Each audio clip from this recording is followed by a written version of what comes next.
बेवकूफी तो जैन समाज में ऐसी अभी अभी घुसी है कि जिसको महावीर की परंपरा का कोई सिद्धांत स्वीकार नहीं करता, कोई नहीं करता। किसी आचार्य ने इसके निर्देश नहीं दिए। 50 साल 100 साल पहले के ग्रंथों में भी इसके उल्लेख नहीं और पुराने ग्रंथों में भी उल्लेख नहीं कि पैसे लेकर के किसी को ट्रस्टी बनाना है या पैसे देकर के ट्रस्टी बनना है। वर्तमान जैन समाज में पागलों की ऐसी जमात आई है, ये खतरनाक निकलेगी, ये जैन धर्म को तहस नहस करके बर्बाद करके छोड़ देगी। जैन धर्म की वर्तमान परंपरा में ये ऐसी जमात आई है कि पैसों के आधार पर ट्रस्टी बनकर या पैसों के आधार पर ट्रस्टी बना करके जो व्यवस्था की जा रही है, ये जैन धर्म को, उनके सिद्धांतों को तहस नहस करके उसका सत्यानाश करके छोड़ देगी। आने वाले 10 साल में भी आप इन्हें देख सकोगे।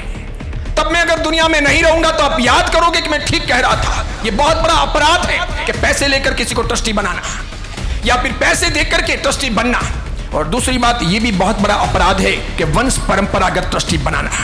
आप कोई भी कहीं पर भी वंश परंपरागत ट्रस्टी हो तो अभी से लेटर लिख करके दे देना कि मेरे जाने के बाद ये परंपरा मेरे यहां से समाप्त की जाए। मैं आपको ठीक कह रहा हूं।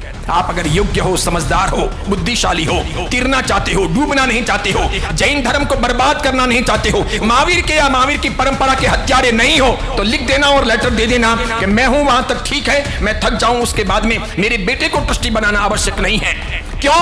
क्योंकि योग्यता के आधार पर ट्रस्टी होने चाहिए, धन के आधार पर ट्रस्टी नहीं होने चाहिए।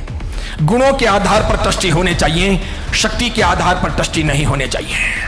जिसको श्रावकाचार का नॉलेज हो, जो गुणवान हो, वो ट्रस्टी बन सकता है। वो मध्यम परिवार का या सामान्य परिवार का भी हो सकता है। जो आचार विचार संपन्न हो, जिसमें बुद्धि हो, जिसमें क्षमता हो, जिसमें अक्ल हो, जो जैन धर्म को समर्पित हो, जिसे मंदिर से संबंधित, साधु साध्वियों से संबंधित और आचार विचार से संबंधित और द्रव्य से संबंधित ज्ञान हो, परिपक्वता हो, जिसके पास में सहिष्णुता हो, धर्म के प्रति, साधु साथियों के प्रति, नीतियों के प्रति जिसका अनुराग हो, समर्पण की भूमिका हो, वैसे व्यक्ति को, श्रमणोपासक को ट्रस्टी बनाया जाना चाहिए।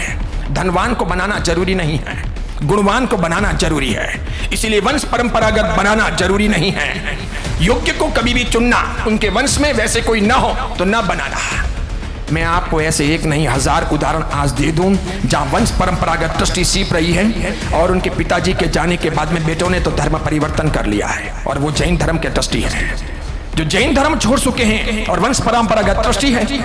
अब कोर्ट के अंदर तो प्रूव होता है कि आप ट्रस्टी हो और वो जैन नहीं है, तो फिर उसका जैन धर्म के समाज के किसी भी संस्था में ट्रस्टी होना कैसे उचित है? कोई मंदिर मार्गी स्थानकवासी बन गया, कोई मंदिर मार्गी तेरापंथी बन गया, कोई तेरापंथी स्थानकवासी बन गया, कोई स्थानकवासी मंदिर मार्गी बन गया, या फिर कोई जैन अजैन बन गया, वो उस संस्था के साथ न्याय कैसे कर सकता है? जैसे मूर्ति पूजक परंपरा है तो मूर्ति पूजा इसका मूल सिद्धांत है, और मूर्ति पूजक इसका ट्रस्टी कैसे होगा? और मूर्ति पूजक जो मूर्ति को मानता नहीं उसको ट्रस्टी बनने का मतलब नहीं है। उसी प्रकार जो अमूर्ति पूजक समाज है वहां मूर्ति पूजक ट्रस्टी बन के करेगा क्या? वहां तो मूर्ति पूजा की बात है और समाज अमूर्ति पूजक है, वो मूर्ति को नहीं मानता। दोनों बातें कहीं बैठती ही नहीं। ऐसा होता है क्या? नहीं हो सकता। और मूलतः तो बात यह है कि व्यक्ति में गुण चाहिए, सिद्धांत चाहिए।